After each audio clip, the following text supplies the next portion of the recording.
এবার বাংলা থেকে কেন্দ্রীয় মন্ত্রিসভায় থাকতে পারেন যারা। কেন্দ্রীয় মন্ত্রিসভায় বাংলা থেকে কারা কারা জায়গা পেলেন, বিস্তারিত তথ্য জানতে হলে অবশ্যই ভিডিওটা শেষ পর্যন্ত দেখবেন।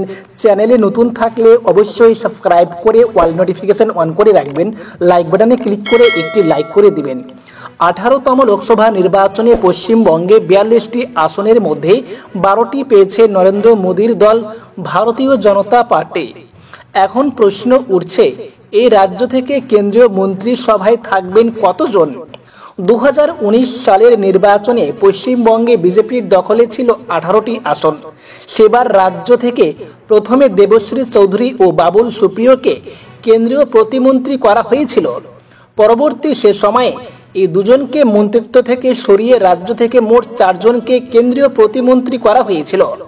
তারা হলেন শান্তনু ঠাকুর, নিশীথ প্রামাণিক, সুভাষ সরকার ও জন বার্লাকে। তবে 2024 সালের নির্বাচনে পশ্চিমবঙ্গে 6টি আসন কমেছে বিজেপির। ফলে রাজ্য থেকে কেন্দ্রীয় মন্ত্রিসভায় কতজন জায়গা পাবে তা নিয়ে তুমুল আলোচনা শুরু হয়েছে।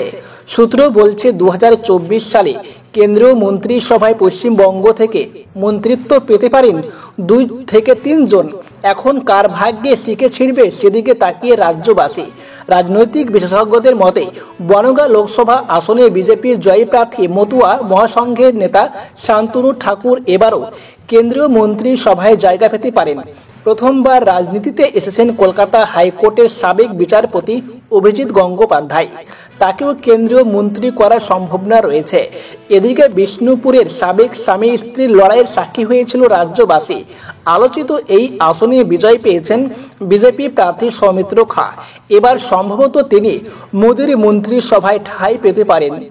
রাজ্য বিজেপির সভাপতি সুকান্ত মজুমদার বালুরঘাট আসনে জয়ী হয়েছেন। তাকে রাজ্য সভাপতি পদ থেকে সরিয়ে এবার কেন্দ্রীয় মন্ত্রিসভায় স্থান পেতে পারেন। তবে কেন্দ্রীয় মন্ত্রিসভায় স্থান পাবে তা এখনো স্পষ্ট নয়। কে মন্ত্রী হবেন সেই সিদ্ধান্ত নেবে বিজেপির কেন্দ্রীয় নেতৃত্ব। তবে আপাতত পশ্চিমবঙ্গের এসব নেতাকে নিয়ে চর্চা চলছে। তো বন্ধুগণ, আশা করি আপনারা বুঝতে পেরেছেন। এই ছিল আপডেট।